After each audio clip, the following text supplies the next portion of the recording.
Naruto victory का वो part है ना जिसने भाई हमें एनिमे से प्यार करना सिखाया है। माद्रा की स्पीच ले लो, चाहे इताची का सेक्रीफाइस ले लो, भाई जिराया की डेथ उस पर तो कितने ही लोग रोए होंगे। लेकिन भाई तुमने कभी एक चीज नोटिस करी कि हम जब भी नारुतो की बात करते हैं हमें उनके कैरेक्टर्स और कैरेक्टर्स की ही चीजें याद आती है, कभी हमें नारुतो के यूनिवर्स के बारे में चीजें याद नहीं आती।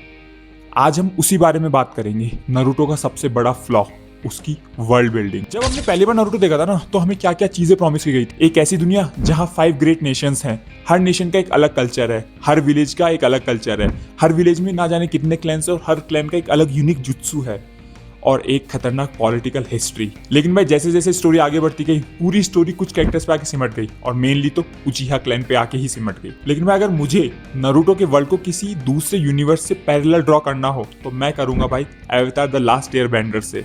भाई अवतार में भी 4 अलग अलग नेशंस थे और हमें हर नेशन की पॉलिटिकल हिस्ट्री, हर नेशन के कल्चर, हर नेशन के फूड कल्चर तक के बारे में भी पता था। इतना एक्सप्लोर किया गया था अवतार द लास्ट एयरबेंडर में। हमें पता है कि फायर नेशन कितना इंडस्ट्रियलाइज था, अर्थ नेशन उसमें बासिंग से की वॉल्स के पीछे कितना करप्शन था, एयर बेंडर्स कैसे गायब हो गए थे, वाटर नेशन अपने आप को इतना आइसोलेट क्यों रखता था। भाई स्पिरिट वर्ल्ड से लेके अलग अलग टेक्निक्स तक हर लोर को एक्सप्लोर किया था अवतार द लास्ट एयरबेंडर ने। अवतार ने 4 नेशंस प्रॉमिस किए थे और हमें चारों नेशन घुमाए थे। और नारुतो ने 5 मेजर विलेजेस को प्रॉमिस किया था और भाई सिर्फ हिडन लीफ विलेज में ही सिमट के रह गया। देखो यार, जब भी हम नारुतो में अलग अलग विलेजेस की बात करते हैं ना तो हमें उन विलेजेस के कल्चर या फिर बाकी चीजें याद नहीं आती, हमें उनके कैरेक्टर्स याद आते हैं। जैसे हिडन मिस्ट विलेज से जाबुजा और हाकू, हिडन क्लाउड विलेज से किलर बी और हिडन सैंड विलेज से गारा। लेकिन भाई इन विलेजेस का कल्चर क्या था, इनकी इकोनॉमी कैसे चलती थी, इनकी पॉलिटिक्स क्या थी, ये सब तो भाई किशिमोटो ने सिर्फ एक बैकग्राउंड में ही चला के छोड़ दिया था। मिस्ड पोटेंशियल का अगर सबसे बड़ा कोई एग्जांपल था ना तो भाई वो था अकात्सुकी वर्सेस जिंचुरिकी।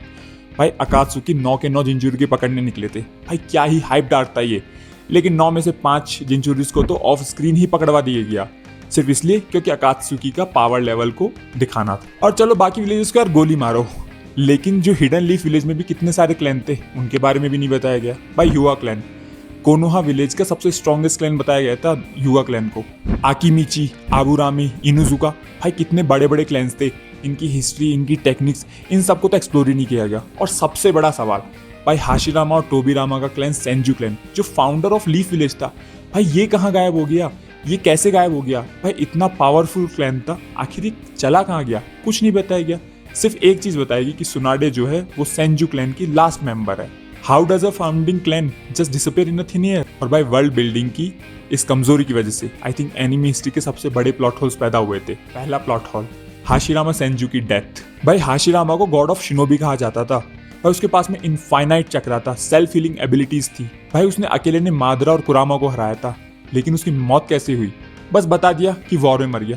अरे कैसे मर गया, आखिर कौन मारा उसे, लेकिन उसका कोई जस्टिफिकेशन आंसर नहीं दिया, क्योंकि किशिमोटो के पास में इसका कोई लॉजिकल आंसर था ही नहीं कि हाशिरामा जैसा बंदा मर कैसे सकता है। 3 ग्रेट निंजा वॉर्स हुई, हर ग्रेट निंजा वॉर ने पूरी दुनिया बदल दी। लेकिन भाई हमें सिर्फ उन ग्रेट निंजा वॉर्स के सिर्फ ग्लिम्सेस दिखाए गए, उनमें कागेज के क्या रोल थे, क्या पॉलिटिकल डिसीजन लिए गए, क्या इंपैक्ट पड़ा, वो सब तो कुछ बताया नहीं गया। और भाई सबसे बड़ा प्लॉट होल, कागुया ओत्सुसुकी।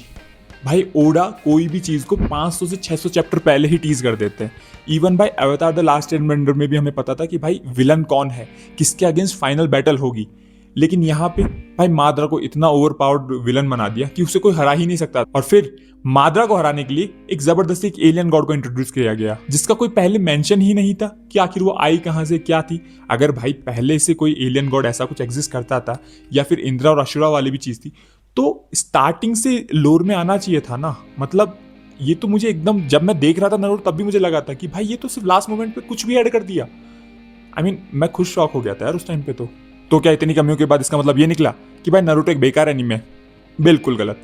किशिमोटो ने जो वर्ल्ड बिल्डिंग में जो कमियां रह गई थी उनको भाई कैरेक्टर्स में पूरा कर दिया।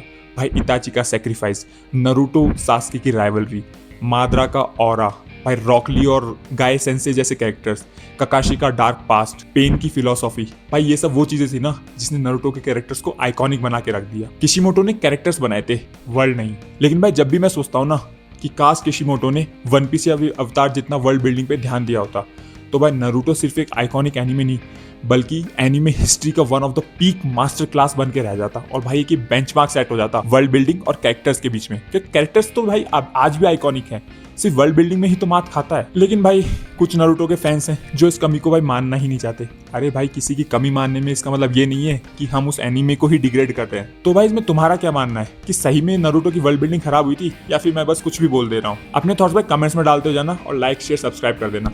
और अगर तुम्हें जानना है कि भाई क्यों बिग 3 एनिमेज में नारुतो, वन पीस और ब्लीच ही रूल करे तो भाई ये वाला वीडियो जरूर देखना। पीस।